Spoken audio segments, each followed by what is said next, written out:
अनुज गणेश, मैंने अभी जिस स्रोत का उच्चारण किया उसके अनुसार शर, भव, रुद्र, उग्र, भीम, पशुपति, महादेव और ईशान जगत पिता शिव की अष्टमूर्तियां हैं।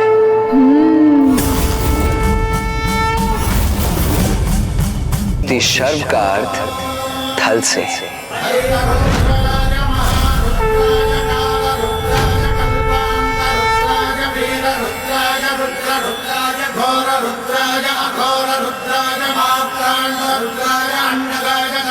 अष्टमूर्तियों में तृतीय है रुद्र अर्थात अग्नि तत्व। महादेव महादेव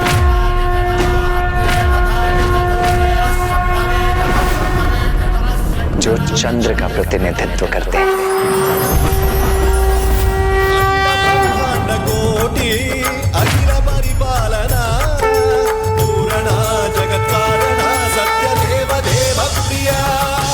सप्तम मूर्ति है ईशान अर्थात साक्षात सूर्य।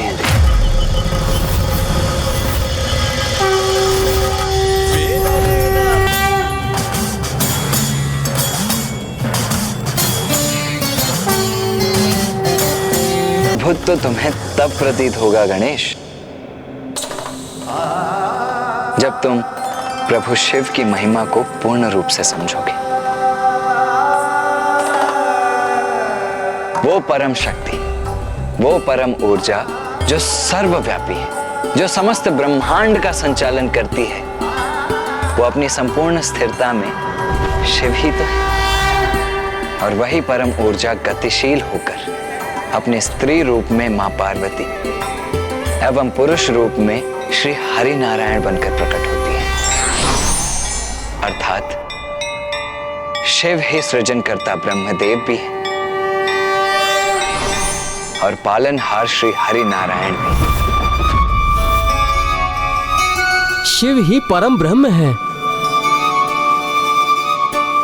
सभी जीवों की नियति उनके जन्म मरण के निर्धारक भी हैं।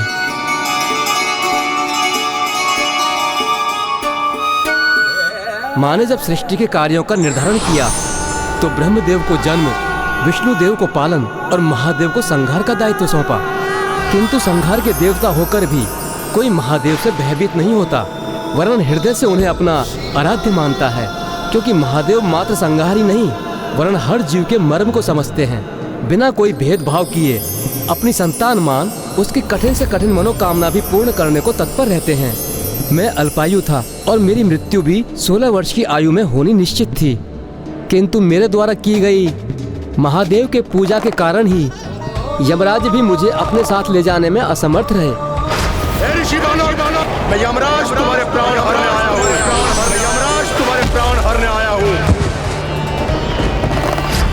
भगवान शिव ने ही मुझे यमराज से रक्षित करके चिरंजीवी होने का वरदान दिया। तो उचित है, मैं वरदान देता हूँ कि आज के बाद मार्कंडे की आयु 16 वर्ष से अधिक कभी नहीं होगी। 16 इसलिए संपूर्ण सृष्टि और हम सभी इन्हीं से हैं। अच्छा, वहाँ शिव जी के बारे में बात कर रहे हैं। मैं भी उनके साथ सम्मिलित होकर कोई योगदान करता हूँ।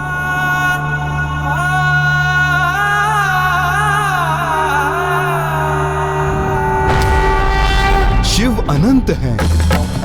ऐसे अनंत अमृत सरोवर हैं वो, जिनके कृपा रूपी अमृत का भंडार कभी क्षीण ही नहीं होता। उनके साकार रूप के प्रत्यक्ष दर्शन से तो हम कृतार्थ होते ही हैं, किंतु उनके जो निराकार स्वरूप हैं वही सर्वत्र व्याप्त हैं।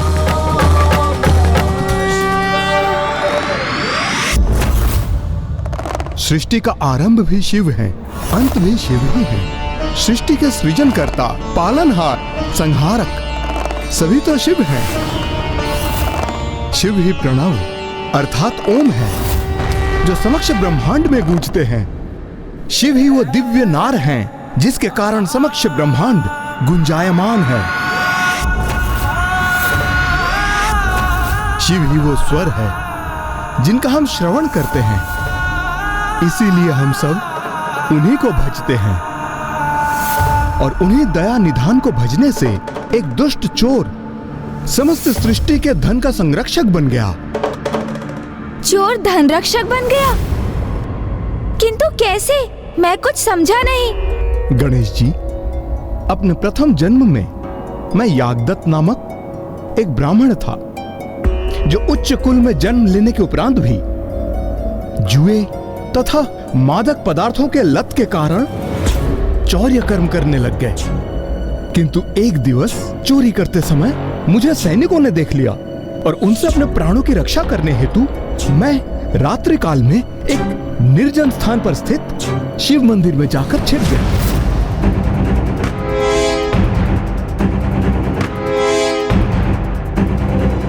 कहाँ छिपूं? हाँ, यहां छिप जाता हूं। अवश्य यही कहीं छिपा होगा वो चोर।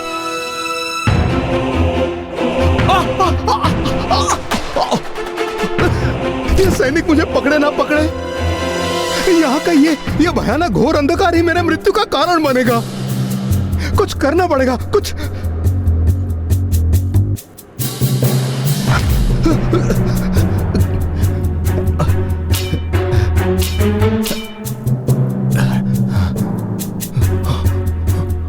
अब तो मेरी बस एक ही इच्छा है कि यदि वो सैनिक भी मुझे पकड़ ले तो भी मुझे दंड का कष्ट अधिक समय तक नहीं भोगना पड़े।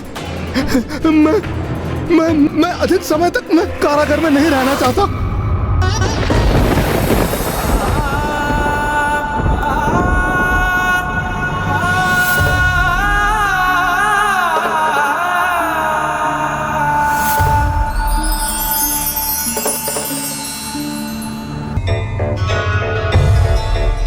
हे भोलेनाथ, ये आप क्या कर रहे हैं? आप उसे आशीर्वाद दे रहे हैं जिसने आपकी पूजा के लिए नहीं, मात्र अपनी रक्षा के लिए, अपना भय दूर करने के लिए तनिक प्रकाश उत्पन्न किया था।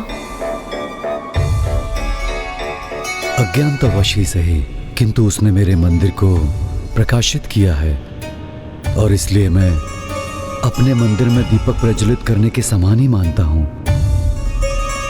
इसलिए मैं उसकी इच्छा अवश्य पूर्ण करूंगा।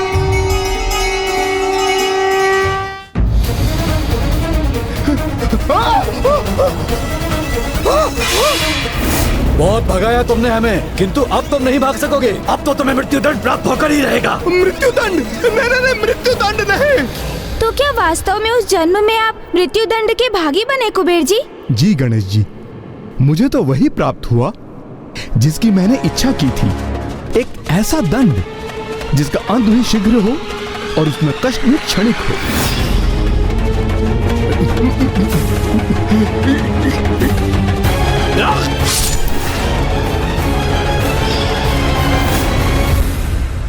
चलो, तुम्हारा यमलोक जाने का समय आ गया।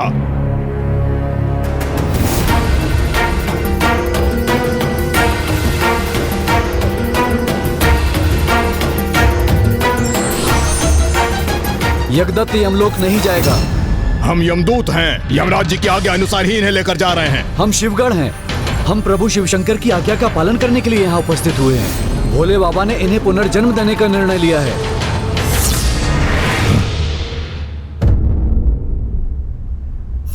ऐसे दया निधान है हमारे प्रभु शिव शंकर जी, जो एक दुराचारी को भी अज्ञानता में किए गए पुण्य का फल प्रदान करते हैं, जिसके फल स्वरूप मुझ जैसे निम्न कोटि के चोर को भी अपने अगले जन्म में कलिंग के राज अरिंदम के पुत्र युवराज दंभ के रूप में जन्म लेने का सौभाग्य प्राप्त हुआ। ये जन्म तो प्रभु के कृपा के कारण ही प्राप्त हुआ था। इसलिए इस जन्म में मेरा सारा रुझान सत्कर्मों की ओर ही था। मैं सदैव पूजा पाठ करता था। प्रतिदिन मैं शिव अभिषेक कर, दीप को प्रज्वलित कर केवल उनकी आराधना करता था। और उसी के फल स्वरूप जब मुझे उस जन्म से मुक्ति प्राप्त हुई तो मेरा जन्म ऋषि विशर्वा के पुत्र के रूप में हुआ। और उस जन्म में प्रभु की कृपा से मुझे तप करने का सामर्थ्य भी प्राप्त हुआ। प्रभु के दर्शन हेतु मैंने अपना तप आरंभ किया।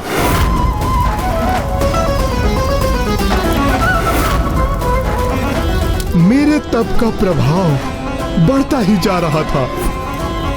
ओम नमः शिवाय, ओम नमः शिवाय, ओम नमः शिवाय, ओम नमः शिवाय,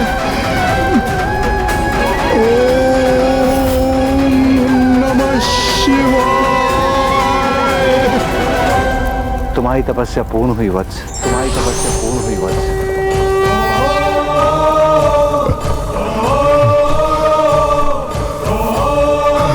प्रभु, माता, मुझे दर्शन देने के लिए आप दोनों को कोटि कोटि प्रणाम।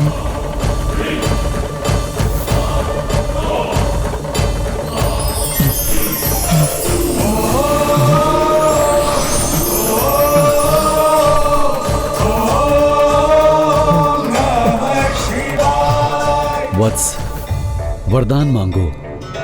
अपने कठोर तप के परिणाम स्वरूप क्या चाहते हो तुम?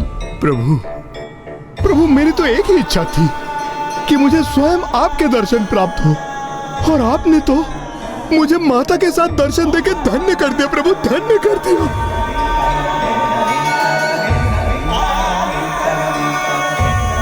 बस प्रभु, मेरे तप का तो यही फल था जो मुझे प्राप्त हो गया। ये तप तो तुमने स्वर्णिम रंग के धधकते लावे में खड़े होकर किया है, और स्वर्ण कर तो धन भी होता है। इसलिए वत्स कुबेर, मैं तुम्हें संसार के समस्त धन के संरक्षक बनने का वरदान देता हूँ।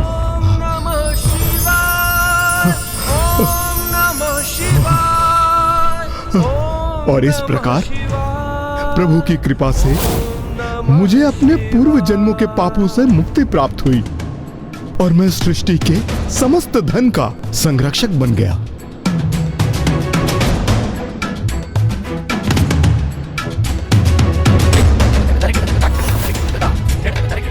किंतु इसके लिए आपने भी तो अत्यंत कठोर तप कर महादेव को प्रसन्न किया था कुबेर जी।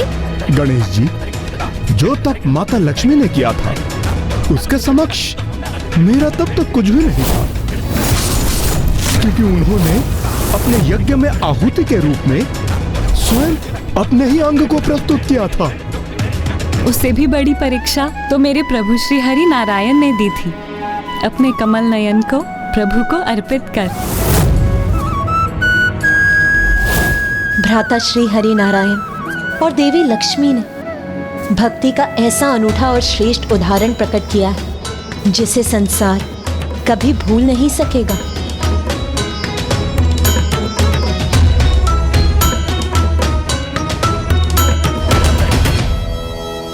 किंतु मामा जी, यदि आपने पिताश्री को अपना नेत्र समर्पित कर दिया और मामी जी ने अपने अंग को अपने शरीर से विलग कर तप की अग्नि में उसकी आहुति दे दी, तो फिर आप दोनों ने अपना संपूर्ण रूप कैसे प्राप्त किया? ये सब तो प्रभु महादेव की ही लीला थी पुत्र गणेश। उन्हीं की कृपा से हमें पुनः पूर्णता भी प्राप्त हुई थी। मामी जी, पिताश्री महादेव की अद्भुत लीला और आप दोनों की अद्भुत त्याग की कथा विस्तार से कृपया सुनाइए ना। देवी लक्ष्मी, क्यों ना आप अपने तप की कथा सुनाकर गणेश की जिज्ञासा को शांत करें। अवश्य स्वामी, तभी तो पुत्र गणेश को ज्ञात होगा कि आपके कारण इतना कठोर तप क्यों किया था मैंने। मामा जी, श्री हरि नारायण के कारण? कदाचित मुझे ये कहना चाहिए कि उनके लिए तप कर रही थी मैं, क्योंकि एक बार वैकुंठ में जब मैं स्वामी की सेवा कर आनंदित हो रही थी, तभी स्वयं अपने नेत्र मूंदे किसी और ही आनंद में लीन थे।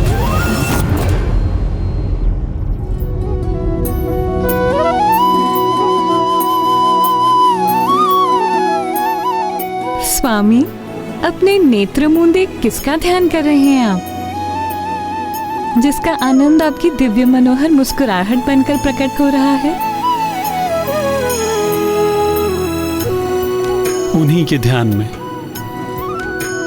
मेरे हृदय में जिनका वास है। समझी, आप तो मेरे ही ध्यान में डूबे हैं। आपके हृदय में तो मैं ही वास करती हूँ ना।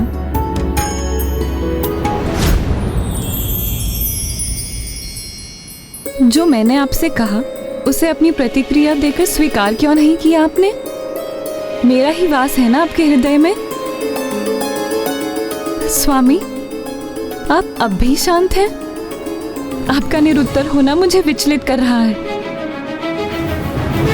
कहिए ना प्रभु कि मैं ही आपकी हृदयवासिनी हूं। यदि आप स्वयं कुछ नहीं कहेंगे तो मुझे अपने हृदय में झांक कर देखने की अनुमति देनी होगी आपको। मैं भी तो देखूं, यदि वो मैं नहीं तो फिर कौन मेरे स्वामी के हृदय में स्थित है?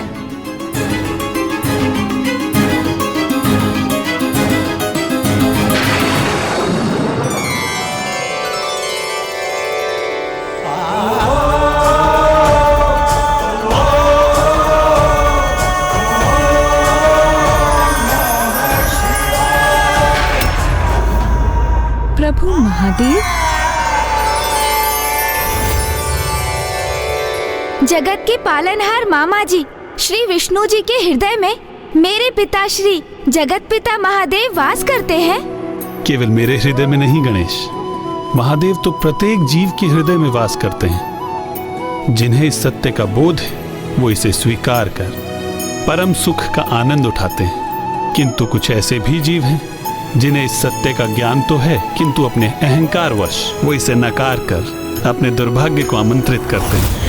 ओम नमः शिवाय, ओम नमः शिवाय। और फिर ऐसे भी जीव हैं जो इस सत्य से अभी भी अनभिज्ञ हैं। उन्हें तो इस परम सत्य का ज्ञान होना अभी शेष है। किंतु यदि आपके हृदय के एक भाग में पिताश्री का वास है तो अवश्य दूसरे भाग में मामी जी का ही वास होगा। मुझे भी ऐसा ही प्रतीत हुआ था पुत्र गणेश। किंतु मुझे विश्वास है स्वामी कि आपके हृदय की शेष भाग की स्वामिनी तो मैं ही होंगी। आपके हृदय में बसे महादेव के तो दर्शन हो गए, अब शेष भाग में भी देखने की आज्ञा दीजिए मुझे स्वामी।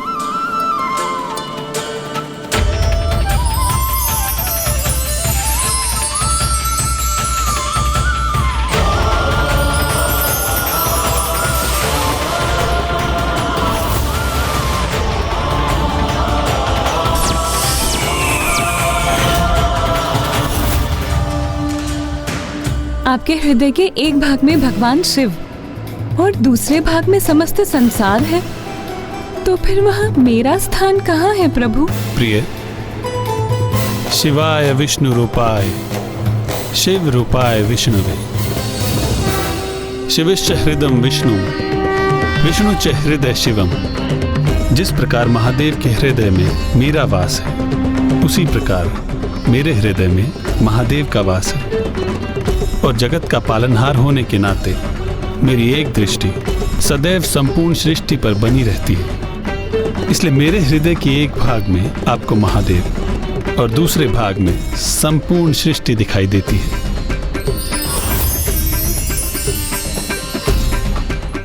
किंतु मेरे साथ ऐसा अन्याय क्यों स्वामी? सहभागिनी हूं मैं आपकी, आपके हृदय में मेरा विशेष स्थान होना चाहिए। मैं इस अधिकार से वंचित क्यों हूँ स्वामी? मुझे अपने हृदय में स्थित होने का, अपनी हृदयवासिनी बनने का वरदान दीजिए स्वामी। प्रिय, यदि मैं ऐसा कर सकता तो अवश्य करता, किंतु ये वरदान तो केवल भोलेनाथ ही दे सकते हैं, क्योंकि मेरा ये हृदय तो सहस्त्र वर्षों से केवल महादेव की भक्ति में ही लीन है।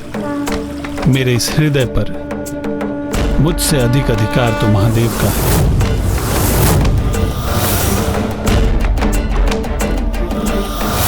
अर्थात मामा जी ने आपकी विनती स्वीकार करने में असमर्थता व्यक्त कर दी।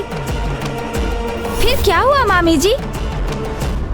फिर क्या था, स्वामी के मुख से इन वचनों का श्रवण करते ही स्वामी के हृदय में स्वयं को स्थापित करने के अधिकार को प्राप्त करने के लिए मैं कैलाश की तराई में स्थित एक भव्य मंदिर में तप करने चली गई कि महादेव को प्रसन्न कर सकूं और उनसे ये वरदान प्राप्त कर सकूं।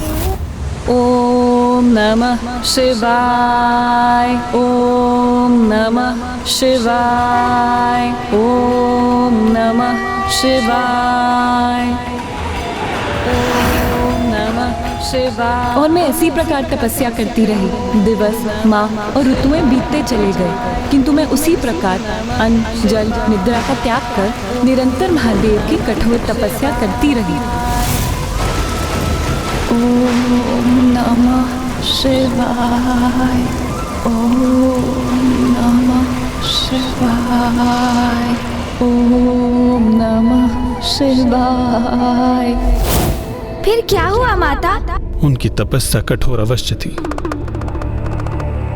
किंतु देवी लक्ष्मी अपने दृढ़ संकल्प पर स्थिर रही और सहस्त्र वर्षों तक अनेकों कष्ट सहकर अपनी तपस्या में लीन रही। ओम नमः शिवाय, ओम नमः शिवाय। हे देवी, महादेव के दर्शन हेतु महादान की आवश्यकता है, अंग समर्पित करने की आवश्यकता है।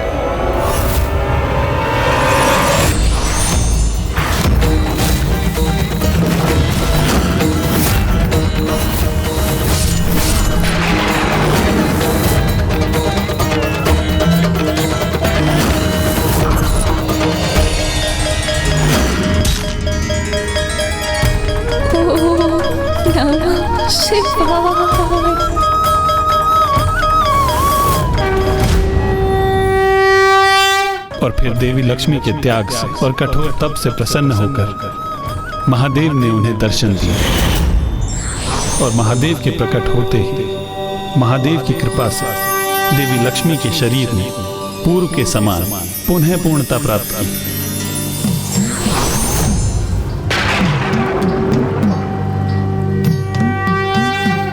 महादेव, हे प्रभु, हे महादेव, आपके दर्शन पाकर मैं धन्य हो गई। देवी लक्ष्मी, मैं आपके अत्यंत कठोर तप से मैं अति प्रसन्न हुआ। कहिए मुझसे क्या वरदान चाहती हैं आप? प्रभु, कोई भी पत्नी से अतिरिक्त और क्या चाहेगी कि उसके पति के हृदय में उसका वास उसी प्रकार हो जिस प्रकार उसके स्वयं के हृदय में उसके पति का स्थान होता। किंतु महादेव, जब आप दोनों ही एक दूसरे के हृदय में वास करते हैं तो मेरे स्वामी के हृदय में मेरे लिए स्थान कहाँ? इसीलिए प्रभु, मेरी तो एक ही इच्छा है कि मैं मेरे स्वामी की हृदय वासिनी बन सकूं और उनके हृदय में एक विशेष स्थान प्राप्त कर सकूं। तथास्तु, तथास्तु, तथास्तु। जिस प्रकार आपके हृदय में श्री हरि का वास है, उसी प्रकार मुझसे भी पूर्व उनके हृदय में आपका ही स्थान होगा। उनके हृदय में आपका ही स्थान होगा। उनके हृदय में आपका ही स्थान होगा।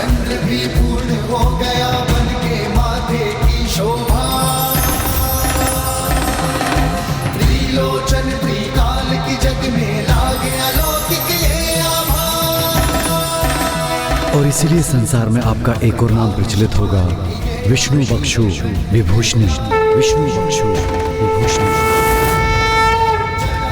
अर्थात जो प्रभु विष्णु के वक्ष की आभूषण है, जो उनके हृदय में ही वास करती है। मुझे ये वरदान देने के लिए आपका कोटि कोटि धन्यवाद प्रभु। और आज मैं भी ये घोषणा करती हूँ, जो भी ओम विष्णु वक्षु विभूषणी मंत्र का जाप करेगा उसके गृह में सदा मेरा वास होगा। किंतु प्रभु, मेरी एक चिंता अभी भी शेष है कि आपको प्रसन्न करने हेतु मैंने तो अपना अंग समर्पित कर तप संपन्न कर लिया था, किंतु कली काल में मनुष्यों पर कली का ही प्रभाव होगा। वो मोह माया से ग्रस्त आत्म प्रेम में मुग्ध रहेंगे, तो आपको प्रसन्न करने हेतु वो अंग समर्पित कैसे करेंगे प्रभु? इसीलिए प्रभु, कलयुग में भी आपके भक्त आपको प्रसन्न कर सके, इसका कोई सरल मार्ग सुझाइए। देवी लक्ष्मी, इस यज्ञ अग्नि में दी हुई आपकी आहुति कदापि व्यर्थ नहीं जाएगी।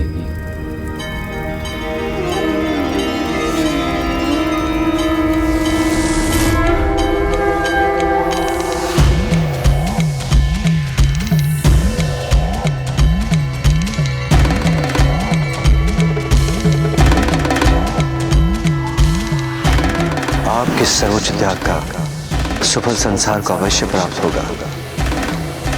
यज्ञ अग्नि में जो अंग आपने अर्पित किया उससे उत्पन्न ये वृक्ष वेल वृक्ष कहलाएगा, जो मनुष्य के लिए अत्यंत गुणकारी होने के साथ साथ 5 प्रमुख लक्ष्मी स्थानों में से एक होगा। और इस वृक्ष के 3 पत्रों में ऐसा अद्भुत जुड़ाव होगा जिससे संसार को त्रिदेवों के एक होने का संदेश प्राप्त होगा। और जो भक्ति भाव से ये बेलपत्र शिवलिंग पर चढ़ाएगा, बिना कुछ कहे उसकी सभी मनोकामनाएं समस्त पूर्ण होंगी। धन्यवाद प्रभु, धन्यवाद। और इस प्रकार प्रभु महादेव ने मुझे मेरे स्वामी के हृदयवासिनी बनने का सौभाग्य तो प्रदान किया ही, किंतु उसके साथ शिव हृदय को प्रसन्न और प्रभावित करने के लिए जगत को ये बेलपत्र भी प्रदान किया।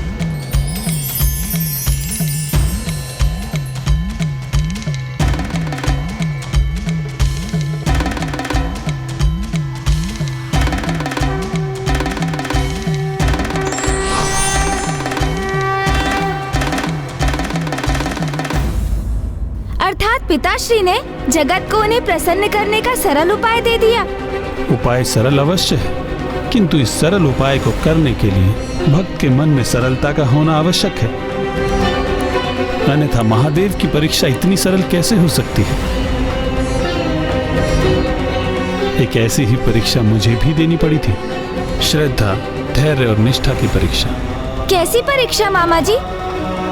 क्या इसी परीक्षा हेतु आपको अपना कमल नयन दान में देना पड़ा था? मुझे बताइए ना मामा जी, क्या हुआ था? इतने सारे प्रश्न। तुम चिंता न करो गणेश, मैं तुम्हारे सभी प्रश्नों के उत्तर दूंगा और तुम्हारी इस प्रबल जिज्ञासा को अवश्य शांत करूंगा। इस प्रसंग का आरंभ 2 भयंकर दुष्ट असुर भ्राताओं से हुआ, जो असुर सम्राट विपरिचित के पुत्र थे। उन असुर भ्राताओं में एक का नाम था दुर्दांत और दूसरा था जरांतक। इतनी अपार शक्ति के स्वामी थे दोनों कि वो अपनी संयुक्त शक्ति से बड़ी सेना को पराजित कर सकते थे। दोनों असुर गुरु शुक्राचार्य से प्राप्त की गई एक अष्टवक्रीय दिव्य हीरे की असुरी शक्ति से स्वर्ग पर विजय भी प्राप्त कर लिया, परंतु अब इस महासंकट को कोई हर सकता था तो वो थे स्वयं महादेव। मामा जी, आपने भी तो पिताश्री महादेव को प्रसन्न करने के लिए अपना अंग दान किया था। कृपया आप हमें वो कथा सुनाइए ना। इस प्रसंग का आरंभ 2 भयंकर दुष्ट असुर भ्राताओं से हुआ, जो असुर सम्राट विपरिचित के पुत्र थे। उन असुर भ्राताओं में एक का नाम था दुर्दांतक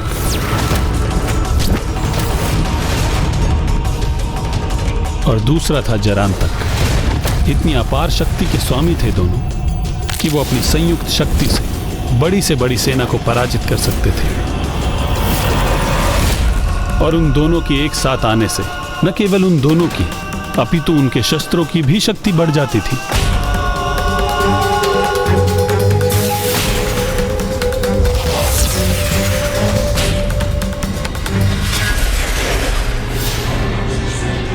और उन दोनों की एक ही लालसा थी, स्वर्ग पर अपना आधिपत्य स्थापित करना। और उनकी इस लालसा में उनके सहायक बने असुर गुरु शुक्राचार्य।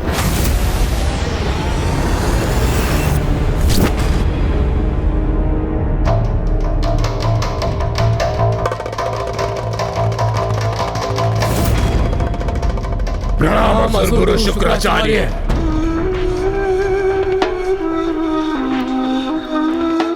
स्वर्ग पर विजय प्राप्त करने के लिए जो हमें चाहिए, क्या वो आपके पास है?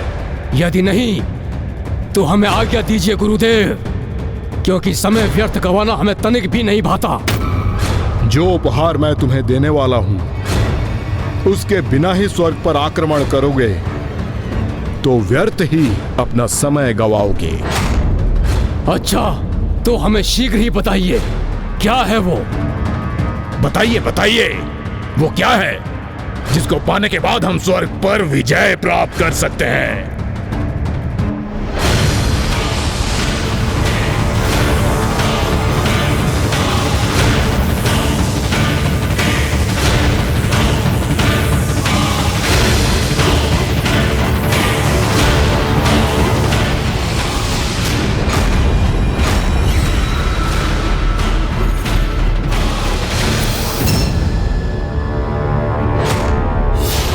इस हीरे के ये 2 भाग तुम्हें उपहार स्वरूप दे रहा हूं मैं।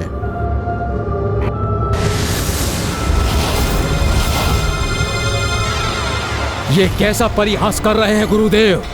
हीरा वो भी 2 भागों में विभाजित, ये दे रहे हैं आप हमें? इसका हमें क्या लाभ? गुरुदेव शायद आप भूल रहे हैं, हम असुर हैं, असुर, देवता नहीं। रक्त का लाल रंग ही हमें भाता है, वही बनता है हमारा आभूषण। ये हीरे और मोती नहीं। मूर्ख, ये आभूषण नहीं, वो अचूक उपाय है जिसकी सहायता से तुम देवताओं को पराजित कर सकोगे। ये वो स्थान है जिसमें तुम्हारी संपूर्ण सेना सुरक्षित रहेगी। ये वो छल है जिसे देवता कभी भेद नहीं सकेंगे।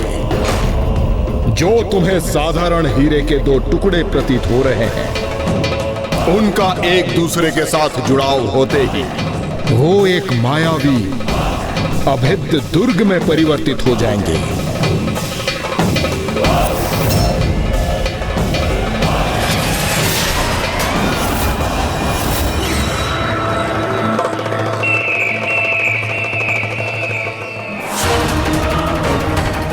ये अष्टकोणीय दुर्ग देवताओं पर 8 गुना प्रहार करेगा। ये तुम्हारी विजय हेतु, ये तुम्हारी अजय शक्ति बनेगी। वाह गुरुदेव वाह, ये छल तो अति उत्तम छल है। किंतु गुरुदेव, देवता भी तो अनेक प्रभावशाली शक्तियों के स्वामी हैं, तो क्या वो इसे नष्ट नहीं कर सकेंगे? कोई नष्ट नहीं कर सकता इसे, ना कोई देवता ना कोई महादेवता। ये एक अद्वितीय शक्ति है। ऐसे ही अस्त्र की प्रतीक्षा थी हमें गुरुदेव। अब प्रतीक्षा की घड़ियां समाप्त भ्राता, अब विलंब कैसा? चलो, अब देवताओं को स्वर्ग से बाहर धकेलने का समय आ गया है।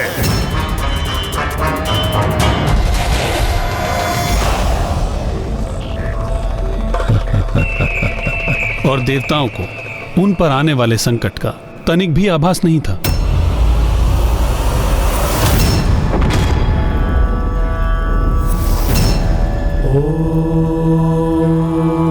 स्वस्ति न इंद्रो वृद्धश्रवाः स्वस्ति नः पूषा विश्ववेदाः स्वस्ति नस्ताक्षरो अरिष्टनेमिः। ये ध्वनि कैसी है? कहीं कोई असुरी शक्ति तो नहीं है जो हमारा यज्ञ भंग करने हेतु यहाँ आई है? ये हीरे के आकार का अष्टकोणीय विचित्र भवन कहीं हमारे लिए संकट तो नहीं उत्पन्न करने वाला? किंतु इसका स्वामी कौन है और इसका प्रयोजन क्या है?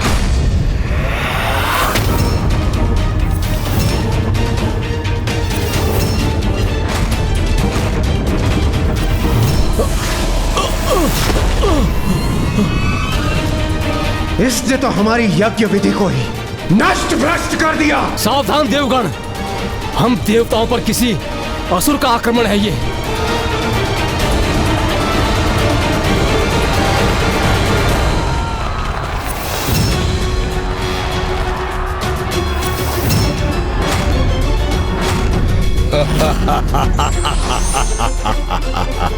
कैसा मायावी भवन है? कौन है ये असुर? प्रतीत हो रहा है कि हमने आपके कार्य में विघ्न डाल दिया। किंतु क्या करें, हम असुरों का तो यही कर्तव्य है, तुम देवताओं के कार्य में विघ्न उत्पन्न करना।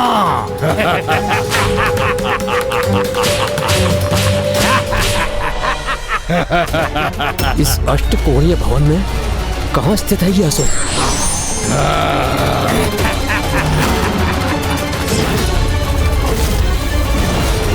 स्वर्गलोक के वासियों सुनो, आज यहाँ नवीन शासकों का आगमन हुआ है और तुम सबका हित इसी में है कि तुम हमारी अधीनता स्वीकार कर लो, अन्यथा तुम सबका सर्वनाश होगा। दुष्टासुर, हमें आतंकित करने का प्रयास मत करो। ना ना ना ना ना ना ना, दुष्ट असुर नहीं, स्वर्गाधिपति पुकारो हमें, स्वर्गाधिपति दुर्दांतक। क्या हुआ? चौंक गए? भ्राता दुर्दांतक की घोषणा शीघ्र ही सत्य होगी।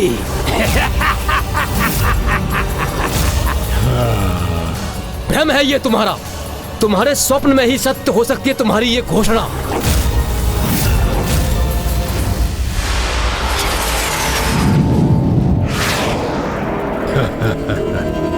हाँ,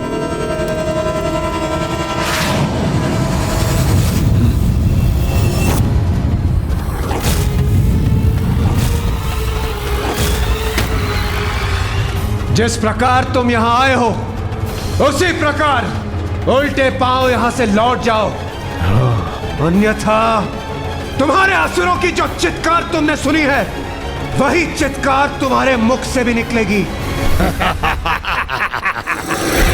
देवराज, तनिक ये तो देख लो कि ये चित्कार किसकी है।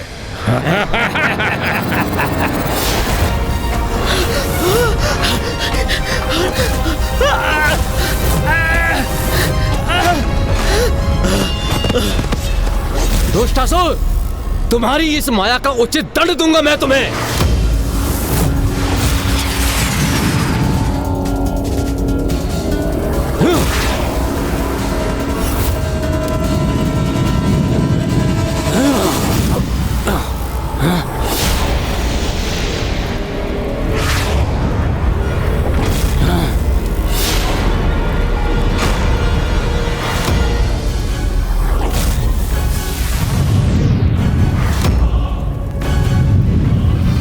अग्निदेव की अग्नि 8 भागों में विभाजित होकर हम पर प्रहार करने के लिए लौट रही है। वरुण देव, इस अग्नि प्रहार को रोकने के लिए आप मेरी सहायता करें। अवश्य वायुदेव, हमारी सम्मिलित शक्ति ही से रोक सकती है। आप आराम कीजिए।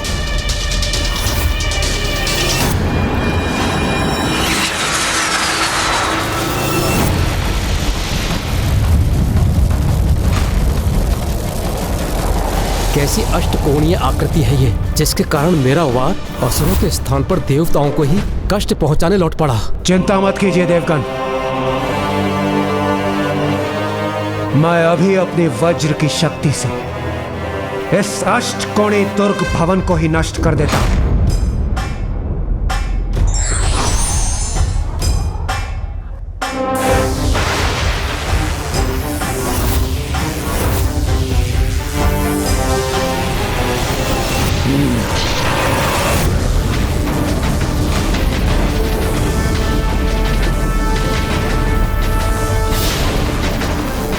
ये क्या?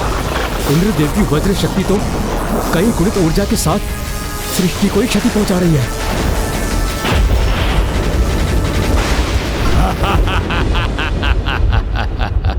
देवराज, ये भवन तो आपके वज्र के प्रहार से भी नष्ट नहीं हुआ, इसने हमें और संकट में डाल दिया। आप उचित कह रहे हैं वायुदेव। इस प्रकार तो मेरी ये वज्र की शक्ति लौटकर समस्त सृष्टि का ही विनाश कर देगी।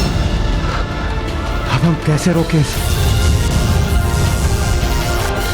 मैं स्वयं पर इसका आघात लेकर रोक दूंगा इस शक्ति को और सृष्टि की रक्षा करूंगा।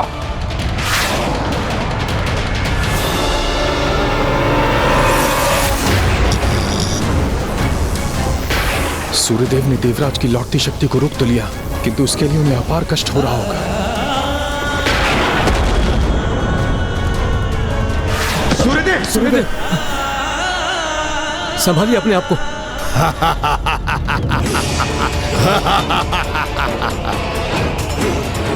देवताओं सुनो, ध्यान से सुनो। जितनी क्षति तुम हमें पहुंचाने का प्रयास करोगे उससे 8 गुना क्षति तुमको स्वयं पहुंचेगी। फिर तो हमें तनिक कोई भी श्रम करने की आवश्यकता नहीं है भ्राता दुर्दांतक, क्योंकि ये देवता तो स्वयं अपना विनाश सुनिश्चित करेंगे। हम पर वार करेंगे और स्वयं ही आहत हो जाएंगे। इसके पूर्व की तुम और दंडता करो।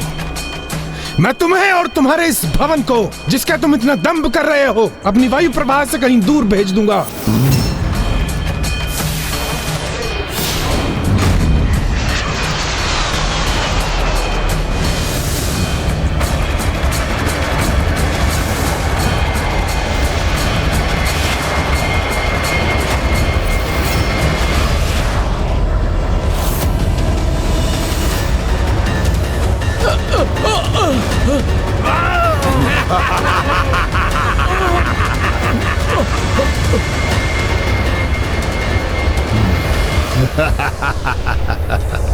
जाओ देवताओं, जाओ, और कभी यहाँ दोबारा आने का दुस्साहस मत करना।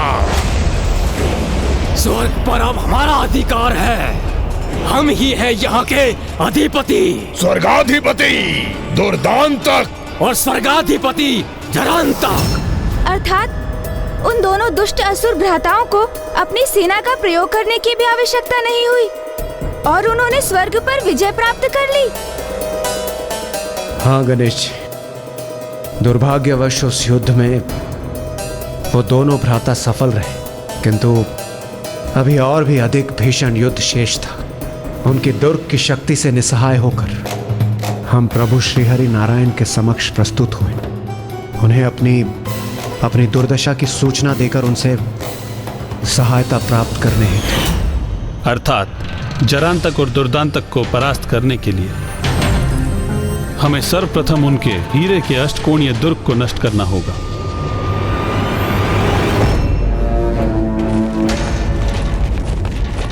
भ्राता दुर्दांतक, अब हम मात्र असुर जरांतक और असुर दुर्दांतक के नाम से नहीं, स्वर्गाधिपति जरांतक और स्वर्गाधिपति दुर्दांतक के नाम से विख्यात होंगे। और शीघ्र ही मात्र स्वर्गलोक के ही नहीं, हम तीनों लोकों के अधिपति होंगे और अपने इस अभेद्य दुर्ग में स्थित होकर हम और हमारी सेना विजय के लिए तत्पर है। अब चाहे कोई भी देवी देवता हमसे युद्ध करने के लिए आ जाए, हमें रोकने में समर्थ नहीं होगा।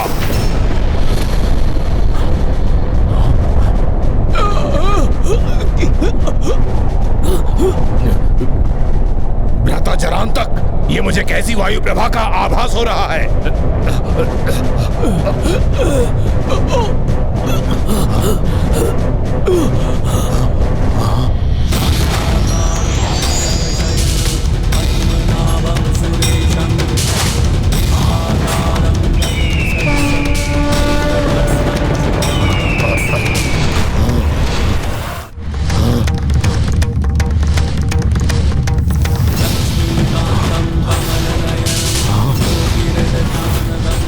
स्वयं विष्णुदेव वो यहाँ आ पहुंचे।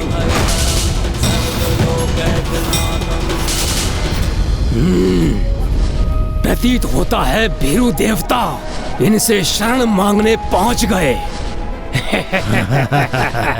ऐसे स्वयं अपना युद्ध नहीं कर सकते। ऐसे दुर्बल, ऐसे निर्लज्ज देवता स्वर्ग में वास करते हैं, ये तो हमें ज्ञात ही नहीं था। देवताओं की अच्छाई को उनकी दुर्बलता समझने की भूल मत करना दुष्टों। देवता तो हमारे सामने नहीं टिक सके, किंतु तुम क्या सोचते हो भ्राता? स्वर्गाधिराज जरांतक, क्या इन विष्णु में इतनी सामर्थ्य है कि हमसे युद्ध कर सके? ये तो अभी ज्ञात हो जाएगा। कितने उत्तंड हैं ये दुष्ट, जो सृष्टि के पालनहारे प्रभु श्री हरि नारायण के लिए ऐसे अपमानजनक शब्दों का प्रयोग कर रहे हैं। प्रभु के लिए कहे गए इन अपमानजनक शब्दों के लिए इन दुष्ट असुरों को सर्वप्रथम मैं ही दंडित करूंगा।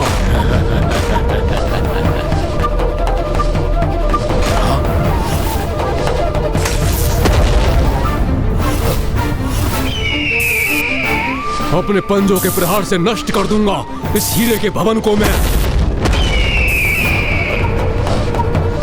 ये क्या करने का प्रयास कर रहे हैं? इतना अथक प्रयासों के पश्चात भी गरुड़ जी उस अष्टकोणीय दुर्ग को क्षति पहुंचाने में असफल हो रहे हैं।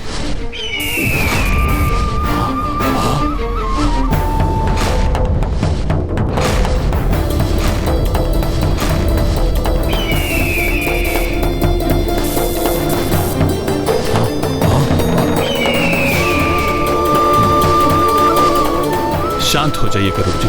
उत्तेजित होने का कोई लाभ नहीं। यदि हम इस दुर्ग को नष्ट नहीं कर सकते तो सृष्टि के बाहर अनंत अंधकार में अवश्य धकेल सकते हैं। आप इस दुर्ग के चारों ओर उड़ान भरिए।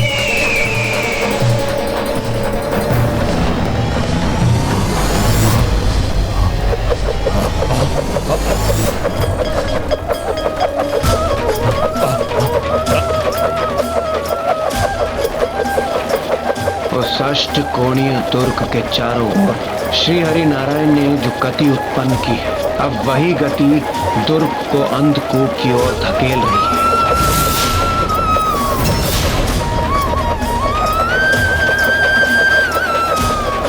ये विष्णुदेव हमारे दुर्ग के चारों ओर उड़ान क्यों भर रहे हैं? हमारे समक्ष आकर हमसे युद्ध क्यों नहीं करते?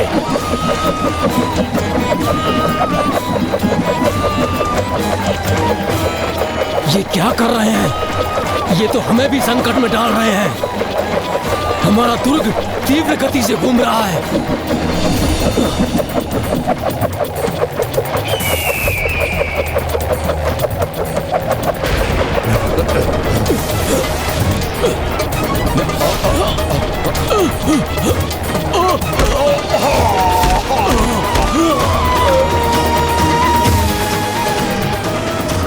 प्रभु श्री हरि नारायण ने इन दुष्टों को वहां भेज दिया जो इनका उचित स्थान है।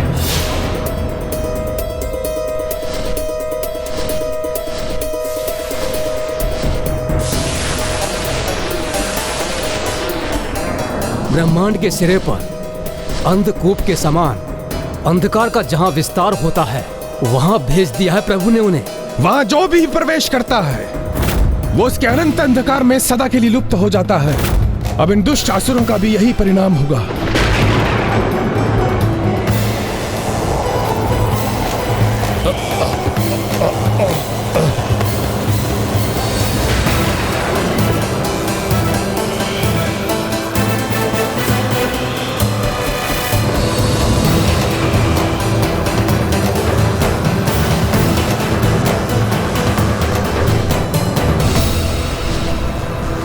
आज ये दो दुष्ट ही नहीं, इनके साथ इनकी पूरी सेना भी उस अंधकारी कूप के अनंत अंधकार में जाकर नष्ट होगी।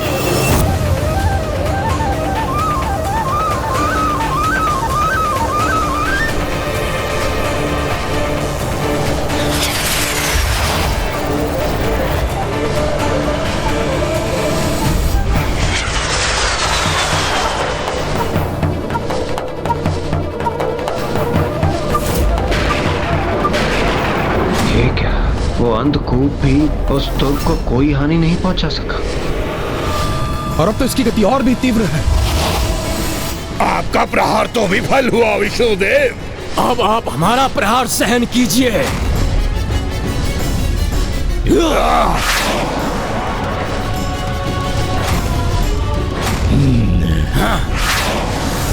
सावधान प्रभु।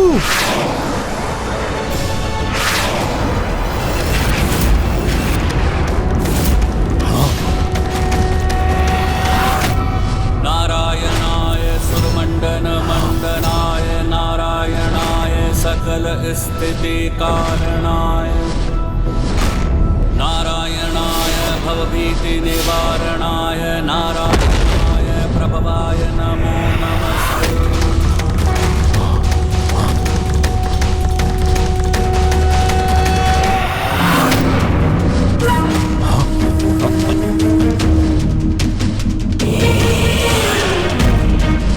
जिस प्रकार मैंने तुम्हारे इस अस्त्र को नष्ट किया उसी प्रकार तुम्हारे इस दुर्ग को भी नष्ट करूंगा।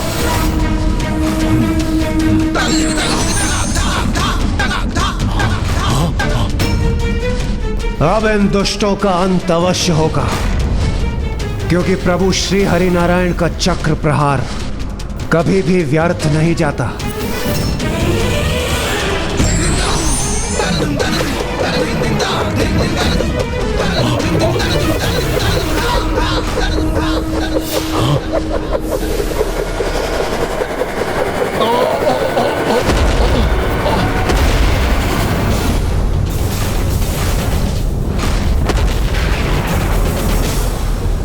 तो अंततः वो आसुरी दुर्ग उस विध्वंस से नष्ट भ्रष्ट हो गया होगा।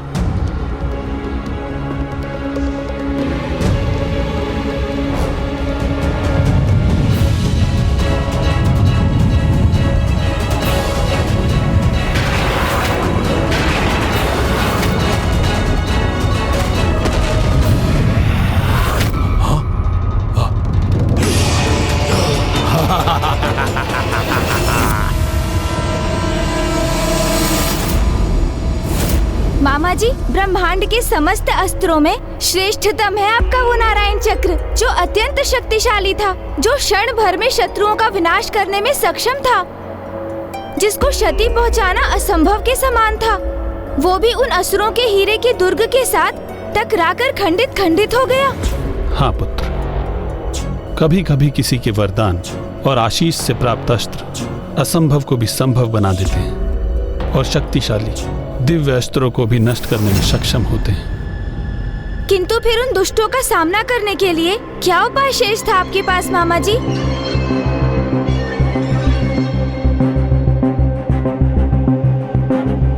जब शत्रु पर आक्रमण कर उस पर विजय प्राप्त करने का कोई उपाय न दिखाई दे, तो योद्धा का दायित्व होता है कि वह शत्रु के आघात से अपने सहयोगियों की सुरक्षा करे। और उस परिस्थिति में मैंने भी यही किया।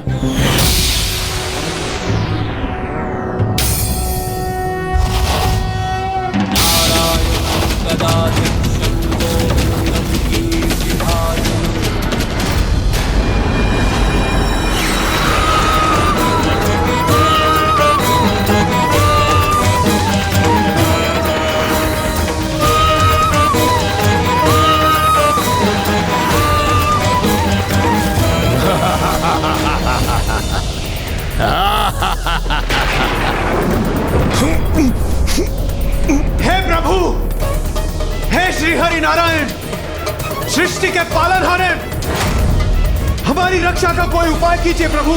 जी प्रभु।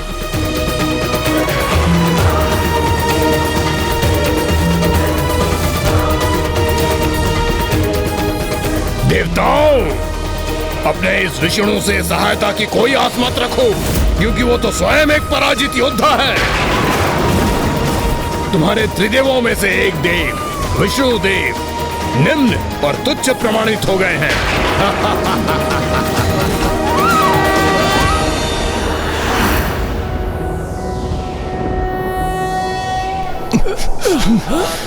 हे प्रभु, हे सृष्टि के पालनहारे, सुरेशं विश्वाकारं गगन सदृशं मेघवर्णं शुभांगं लक्ष्मीकान्तं कमलनयनं योगिहृदध्यानगम्यं वन्दे विष्णुं भवभयहरं सर्वलोकैकनाथम्।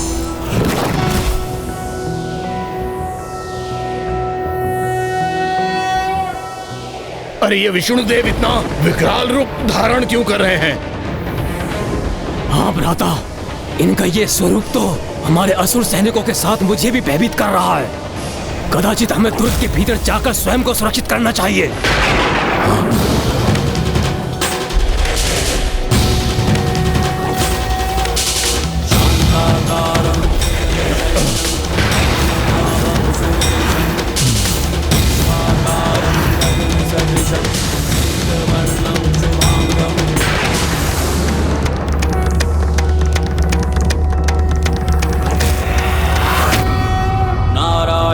गदाध्यक्षं गोविन्दं कीर्तिभाजनं गोवर्धनोद्धरं देवं भूधरं भुवनेश्वरं।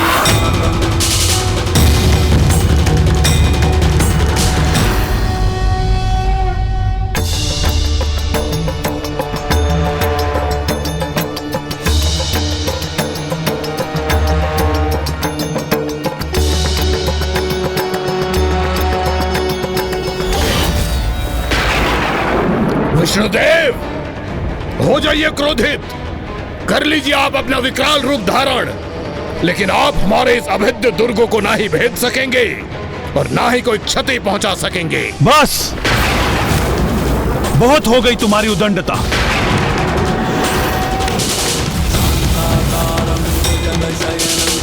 पद्मनाभं सुरेशं सदृशं मेघवर्णं शुभांगं।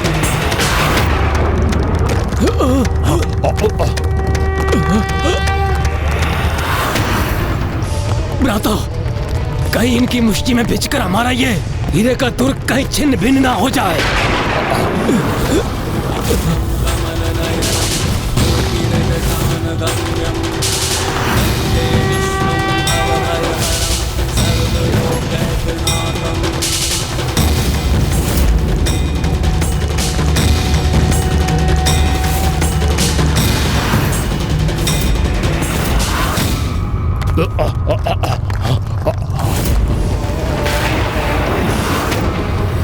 कहा था ना मैंने, आप हमारे इस दुर्ग को कोई क्षति नहीं पहुंचा पाएंगे।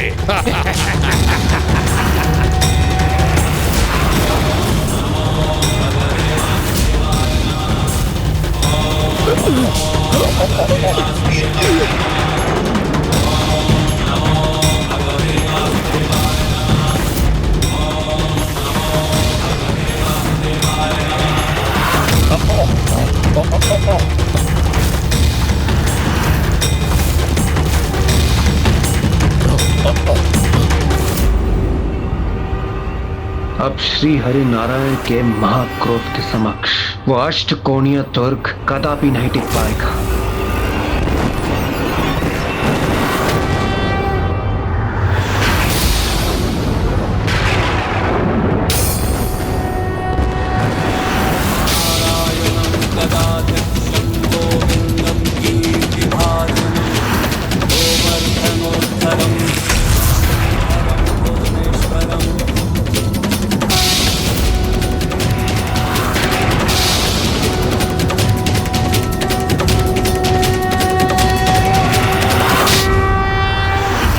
प्रभु श्री हरि नारायण, अपने क्रोध को त्याग दीजिए। शांत हो जाइए प्रभु, शांत हो जाइए। नहीं ब्रह्मदेव, जब तक मैं इस दुर्ग को नष्ट नहीं कर दूंगा मेरा क्रोध शांत नहीं होगा। प्रभु, आपके ये क्रोध की अति आपको शोभा नहीं देती। सृष्टि के पालनहार के क्रोध से कहीं सृष्टि पर ही विनाशकारी आघात ना हो जाए, कहीं पृथ्वी संकट में ना आ जाए।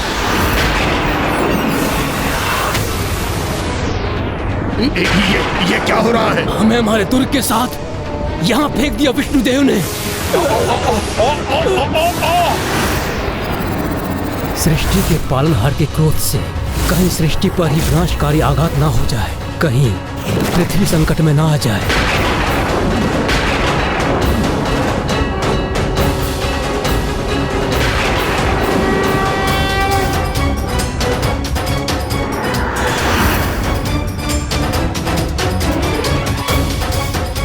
यह अष्टकोणीय हीरे का दुर्ग इस प्रकार खंडित नहीं होगा।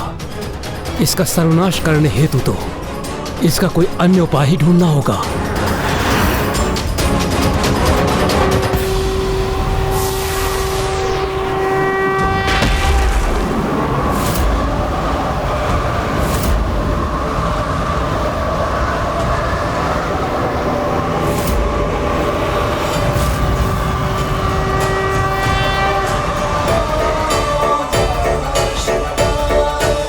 समाधान तो मेरे समक्ष है ब्रह्मदेव।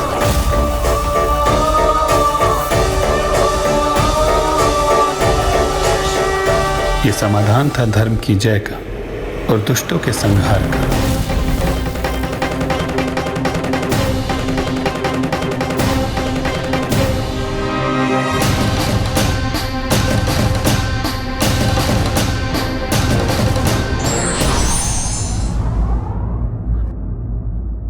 एक बहुत बड़ी विजयी के लिए कभी कभी छोटी पराजय का भी सामना कर लेना चाहिए। सर्वत्र विनाश मचाने वाले असुर भ्राता जरांतक और दुर्दांतक से मेरा एक महासंघर्ष होने के पश्चात भी जब उन्हें रोक पाने में मेरे सारे उपाय विफल हो गए, तो उस समय संकट की उस घड़ी में मेरे समक्ष बस एक ही उपाय शेष रहा। समाधान तो मेरे समक्ष है ब्रह्मदेव। प्रभु भोलेनाथ जो अपनों के रक्षक और दुष्टों के संहारक हैं, जो देवेश्वर हैं, जगत पिता हैं, जिनकी लीला अनंत है, जो सर्वव्यापी सर्वज्ञाता हैं, जो मेरे जगत के पालनकर्ता के आराध्य हैं।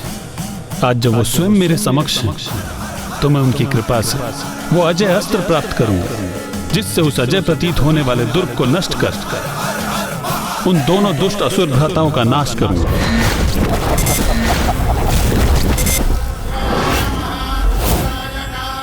और सृष्टि और देवताओं को ओम गण गणपताय नमः, ओम गण गणपताय नमः।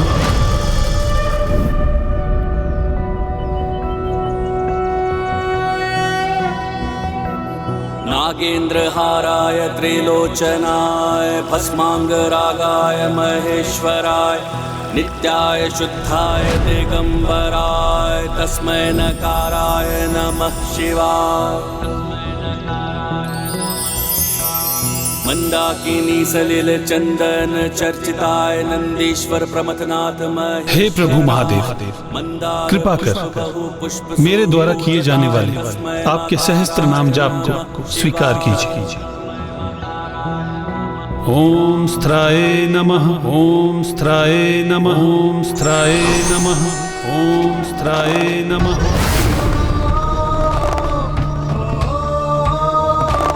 नाथ भ्राता श्री हरि नारायण ने आपकी आराधना आरंभ कर दी है। ओम स्थानवे नमः वे नमः, ओम प्रभावे नमः, ओम प्रवराय नमः। जब मैं महादेव के 1 सहस्त्राष्ट नाम का जाप कर रहा था, तब वो दोनों असुर वहां शांत नहीं बैठे थे। नवीन योजनाओं का निर्माण कर रहे थे। देख रहे हो भ्राता दुर्दांता, विष्णु देव का ये कृत्य कैसी दुर्दशा की है उन्होंने हमारे असुर सैनिकों की और हमारी। भ्राता, अपनी संपूर्ण शक्तियों के प्रयोग करने पर भी वो हमारे इस दुर्ग को कोई क्षति नहीं पहुंचा पाए, परंतु हमारे दुर्ग के टकराव से उन्हें क्षति अवश्य पहुंचेगी।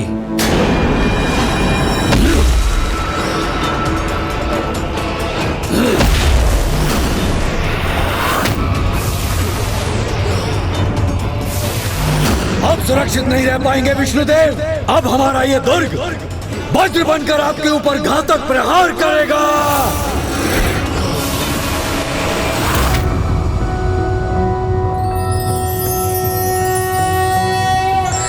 शिवो महेश्वरः शंभुः पिनाकी शशिशेखरः शिपिविष्टो अंबिकानाथः श्रीकंठो भक्तवत्सलः।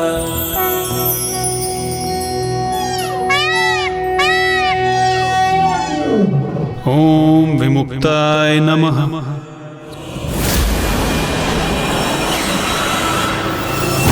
ओम मुक्त तेजस्यै नमः।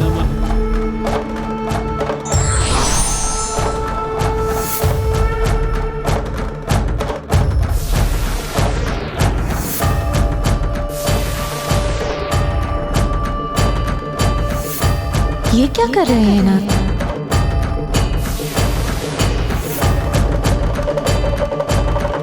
ओम श्रीमते नमः, ओम श्री वर्धनाय नमः।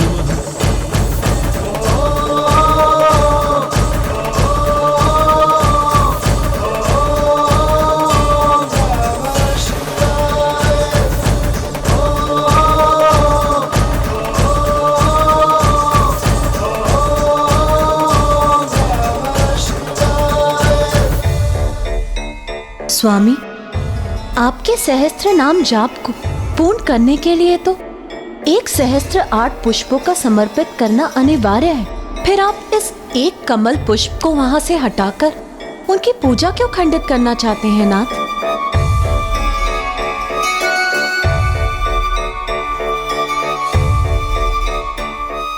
पूजा खंडित करने के लिए नहीं प्रिय, भक्त की परीक्षा के लिए।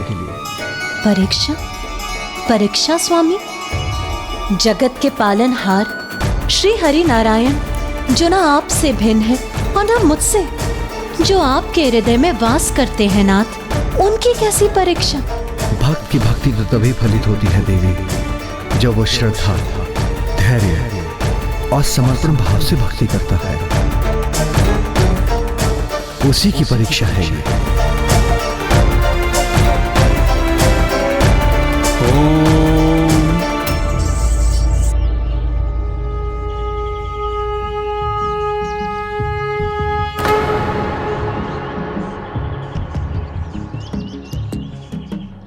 एक पुष्प और शेष होना चाहिए था, कहां गया वो?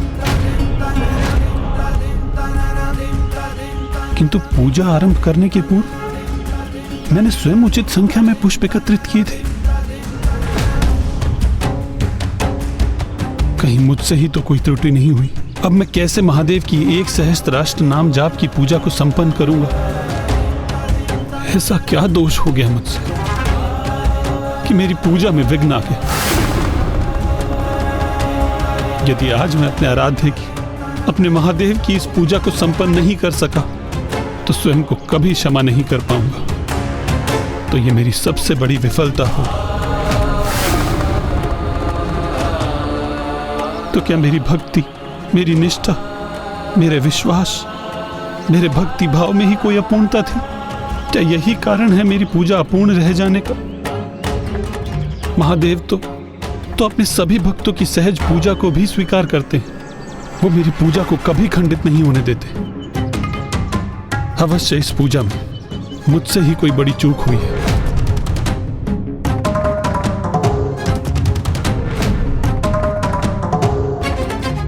महादेव, मैं तो सदैव आपका ही ध्यान करता हूं, सदैव आपको ही पूजता हूं। मेरे हृदय में आप वास करते हैं और आपके हृदय में मैं वास करता हूं। फिर आपके सहस्त्र नाम जाप में मुझसे भूल कैसे हो गई? अधूरी कैसे रह गई मेरी पूजा?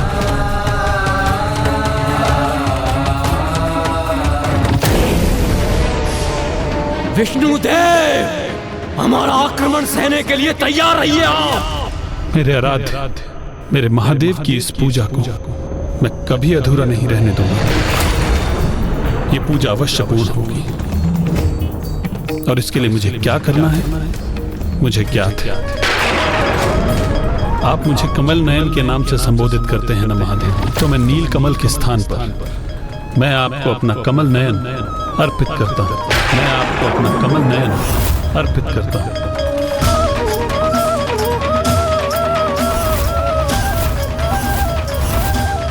कमल पुष्प के स्थान पर मेरा ये नेत्र स्वीकार कीजिए प्रभु।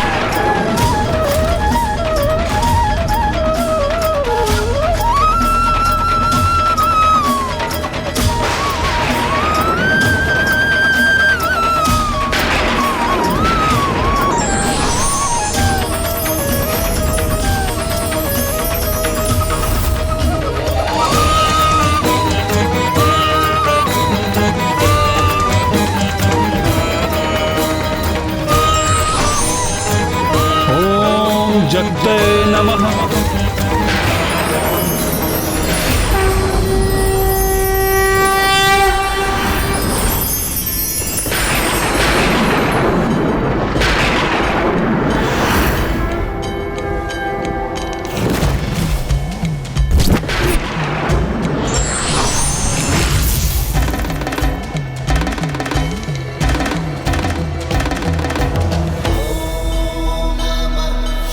प्रणाम प्रभु।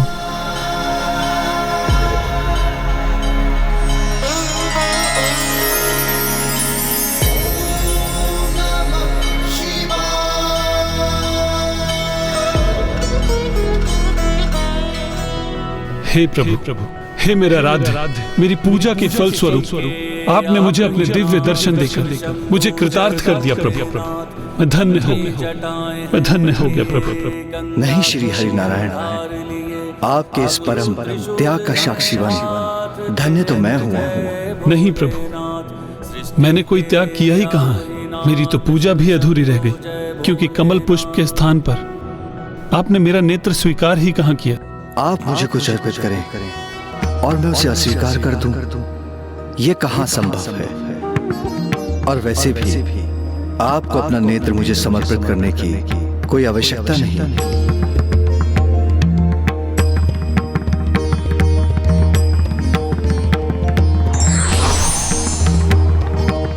आपकी पूजा का अंतिम पुष्प मैंने स्वयं उठा लिया था।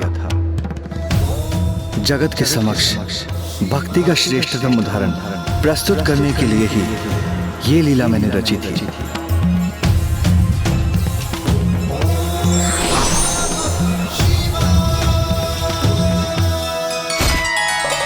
प्रभु श्री हरि नारायण, आपने तो आज निष्ठा और समर्पण भाव का एक परम उदाहरण प्रस्तुत कर मुझे अपना और भी बड़ा भक्त बना लिया, और मैं भी आपकी भक्ति के सुख से वंचित नहीं रहूंगा। मैं वचन देता हूं कि जिस प्रकार आपने मेरे प्रति ऐसी अद्भुत अटूट भक्ति का परिचय दिया, वैसे ही भविष्य में जब आप पृथ्वी पर अवतार धारण करेंगे तो मैं भी आपकी ऐसी ही निस्वार्थ भक्ति करूंगा।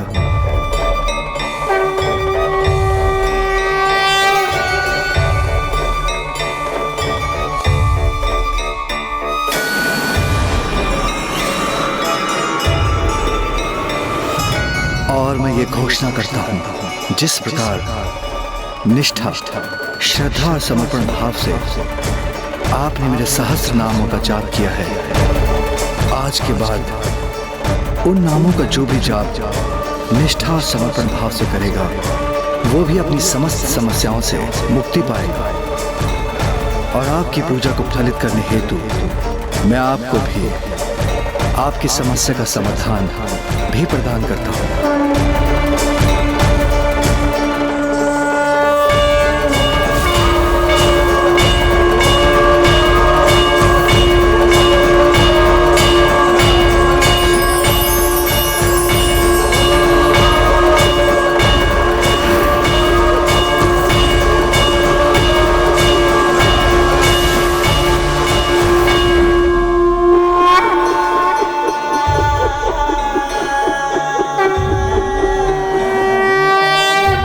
अब आप इस सुदर्शन चक्र को स्वीकार कीजिए नारायण। ये वो अस्त्र है जो कुछ भी भेदने में सक्षम है। आपके इस चक्र के समक्ष कोई नहीं टिक सकेगा, और जो भी इसकी शक्ति को चुनौती देने का दुस्साहस करेगा, उसका सर्वनाश निश्चित ही होगा।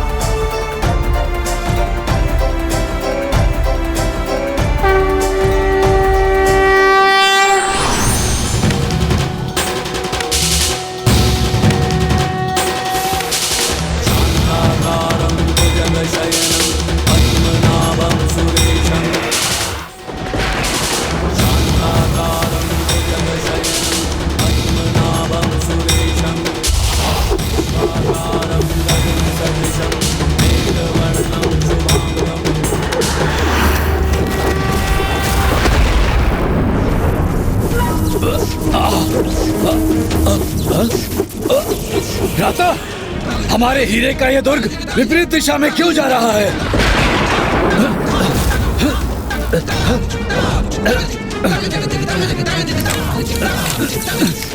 एक और चक्र। इस चक्र से भी हमें कोई क्षति नहीं पहुंचा पाएंगे आप।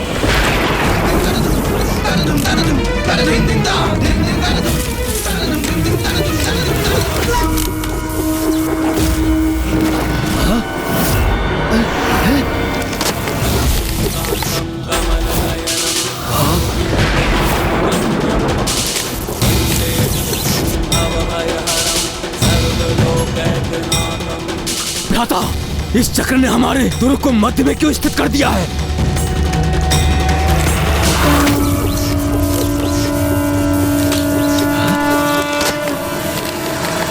और अब ये इतने तीव्र वेग से क्यों चलायमान हो गया? भ्राता, कहीं इससे हमें कोई संकट तो उत्पन्न नहीं होगा?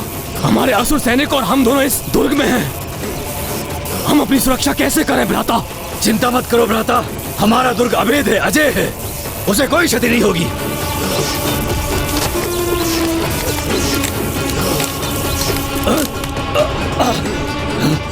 हमारा दुर्ग खंडित हो रहा है भ्राता। ये कैसे संभव है?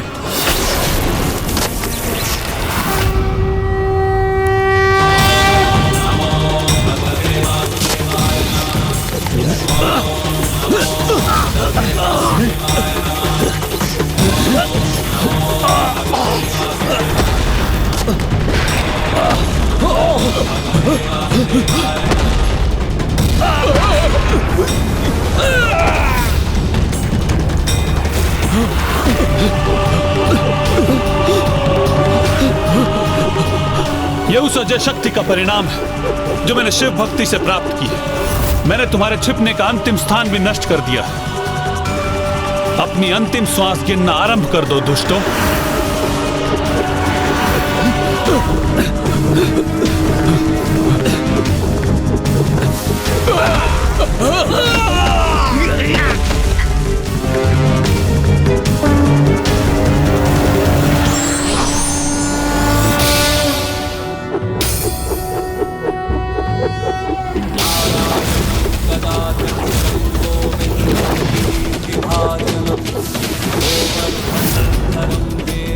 उचित, सर्वथा उचित है। अब होगा संहार इन दोनों दुष्टों का। जो धर्म का विरोध करते हैं, जो अन्याय करते हैं, अपने अहंकार, अपने स्वार्थ के लिए, अपने अधर्म, अपनी दुष्टता की सत्ता स्थापित करने के लिए जो दुराचार करते हैं, उनका भयंकर अंत ही उनकी नियति बनता है।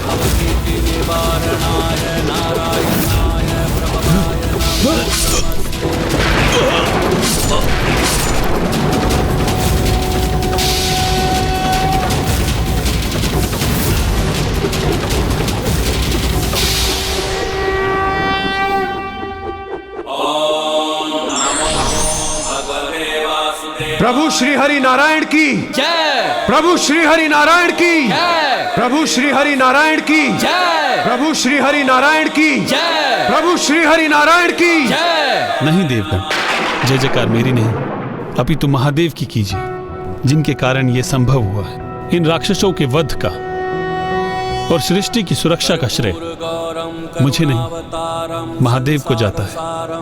इसलिए आप सभी महादेव की जय जयकार कीजिए। प्रभु महादेव की जय। देवेश्वर प्रभु शंकर शिव शंभु महादेव की जय। महादेव द्वारा प्रदान किए गए सुदर्शन चक्र से उनके हीरे के अष्टकोणीय दुर्ग के साथ साथ उन दोनों असुरों का और उनकी समस्त सेना का विनाश हुआ। इस अद्भुत कथा का श्रवण कर मैं तो धन्य हुआ मामा जी, किंतु मेरा एक प्रश्न अभी भी शेष है। हाँ पुत्र, कहो क्या प्रश्न है? मामा जी, पिताश्री ने आपको एक और वचन भी दिया था कि वो आपके भावी अवतार की भक्ति करेंगे, किंतु उसका क्या अर्थ है मामा जी? जब जब पृथ्वी पर पाप का बोझ बढ़ता है, मैं अच्छाई को पुनः स्थापित करने हेतु अवतार धारण करता हूँ और शीघ्र ही मैं राम अवतार लेकर पृथ्वी पर अवतरित होऊंगा, क्योंकि वहां असुर राज लंकाधिपति दशानन के पाप सभी सीमाएं लांघ जाएंगे।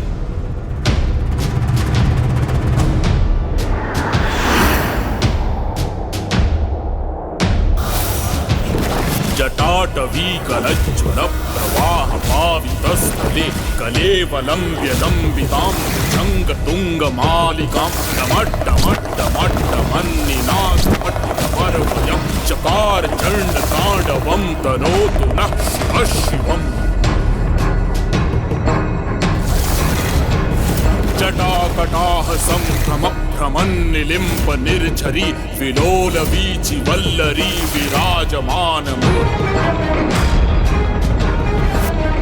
किसी ने महादेव के निवास कैलाश की परिक्रमा नहीं की तो क्या किया जीवन में?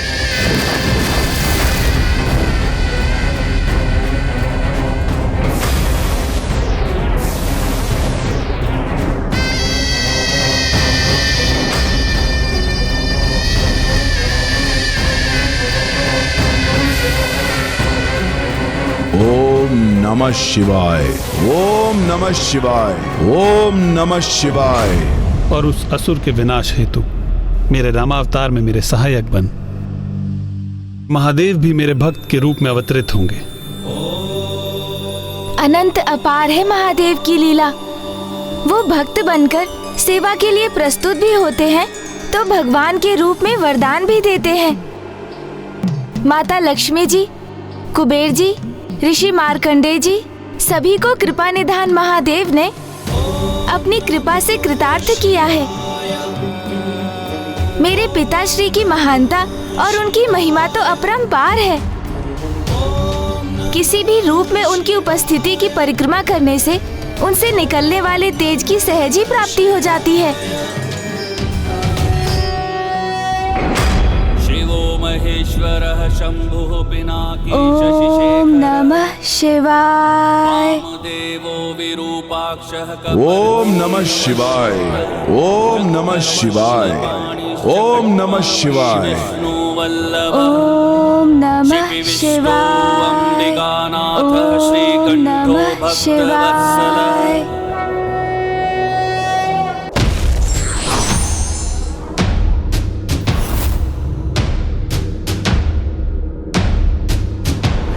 जटाटवी गलज्ज्वल प्रवाह पावितस्थले गले वलम्ब्य लम्बितां भुजंग तुंग मालिकां डमड्डमड्डमड्डमन्निनादमड्डवर्वयं चकार चण्ड ताण्डवं तनोतु नः शिवः शिवम्।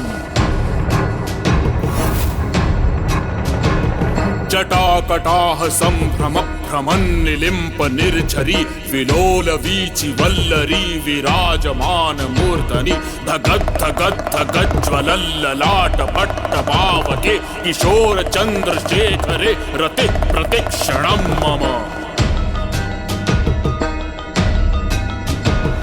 धराधरेन्द्र नंदिनी विलास बंधुर स्फुरद्दिगंत संतति प्रमोदमान मानसे कृपाकटाक्ष धोरणि निरुद्ध दुर्धरापदि क्वचित् दिगंबरे मनो विनोद मेतु वस्तुनि। ओम नमः शिवाय, ओम नमः शिवाय।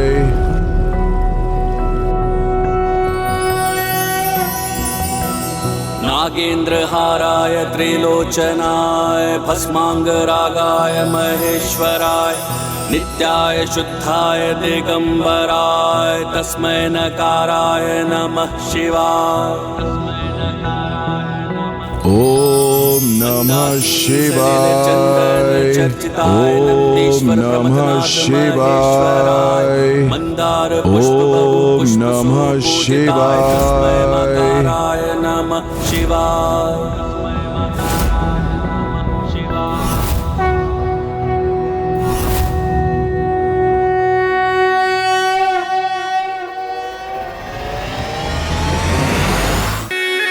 जय शिव शंकर।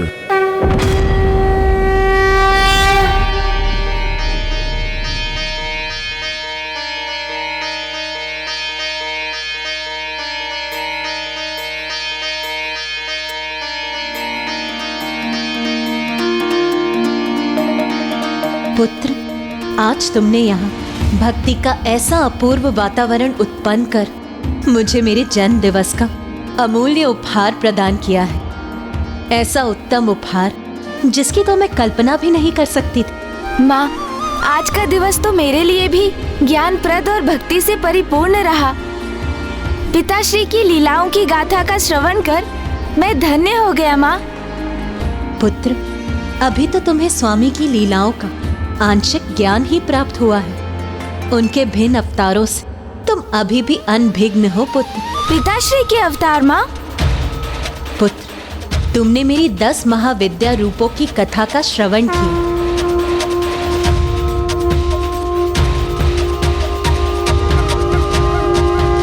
मेरे 9 दुर्गा अवतारों से भी परिचित हो तुम पुत्र। किंतु क्या तुम्हें ज्ञात है कि संसार के उद्धार के लिए स्वामी ने भी 19 अवतार धारण किए थे।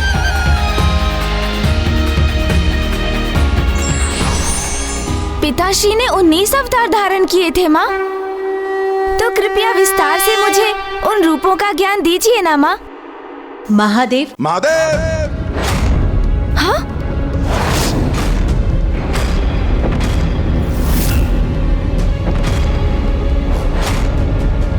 अवश्य महादेव का कोई अनन्य भक्त होगा ये।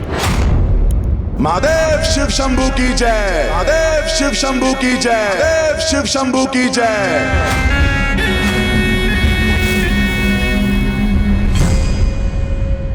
किंतु ये कौन भक्त होगा पिताश्री का?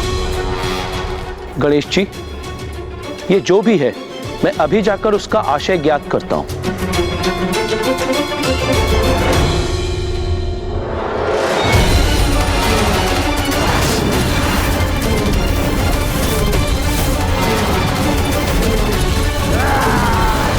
यदि ये पिताश्री का कोई महाभक्त है तो इसके आगमन से ऐसा क्यों प्रतीत हो रहा है मुझे, जैसे यहाँ कैलाश की ओर बढ़ते ही किसी संकट की पूर्व सूचना हो। अनुज गणेश, तुम चिंता मत करो। कैलाश की ओर बढ़ता हुआ संकट तो दीपक की लौ की ओर बढ़ते हुए उस कीट पतंगे की भांति जो स्वतः ही नष्ट हो जाता है। कैलाश पर कभी कोई संकट नहीं आ सकता। कैलाश तो सारे संकटों से परे है।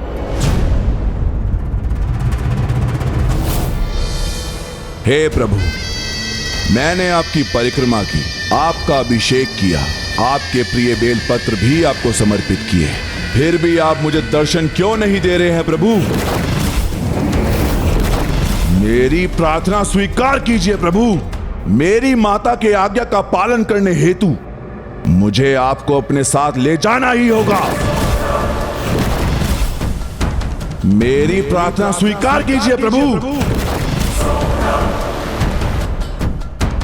उचित है महादेव, अगर आप यहां प्रकट नहीं हुए तो मैं आपको कैलाश सहित लंका ले जाऊंगा।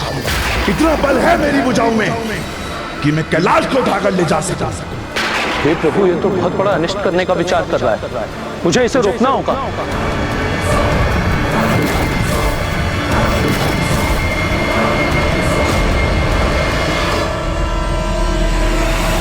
रुक जाओ यहीं,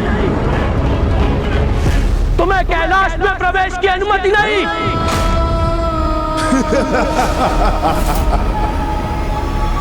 मुझे कौन अनुमति देगा? तुम्हें ज्ञात भी है कि मैं कौन हूं? किसी की अनुमति लेना मेरा स्वभाव नहीं। जो मेरी इच्छा होती है उसे मैं बलपूर्वक पूर्ण कर ही लेता हूं। मुझे कुछ भी करने से कोई नहीं रोक सकता। और तुम्हारे लिए यही उचित रहेगा कि तुम मेरे मार्ग से हट जाओ, क्योंकि मेरी शक्ति के समक्ष तिनके के समान बिखर जाओगे तुम। तो जाओ, चले जाओ यहां से। अपनी भक्ति और शक्ति का इतना दम मत करो। जो करने का विचार कर रहे हो तुम, वो सर्वथा अनुचित है। उसे करने का दुस्साहस मत करो। मेरा दुस्साहस भी साहस ही होता है, और तुम्हारी भलाई इसी में कि तुम भी ये भली भांति समझ लो कि तुम्हें पराजित करना ही नहीं, कैलाश के साथ महादेव को भी ले जाने का साहस रखता हूं। देखता है कि कौन रोकता है मुझे। तुम्हें यह मैं एक पग भी आगे नहीं बढ़ने दूंगा मैं।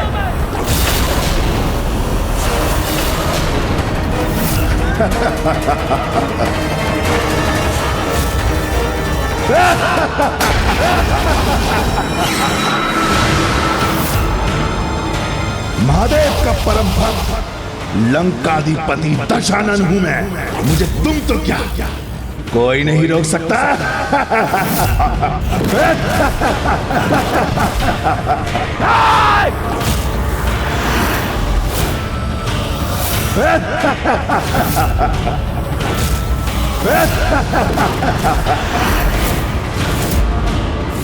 विघ्नहर्ता श्री गणेश के अद्भुत शक्तियों से भरे वीडियोस देखने के लिए चैनल को सब्सक्राइब करना न भूलें और साथ ही बेल आइकॉन भी दबाएं।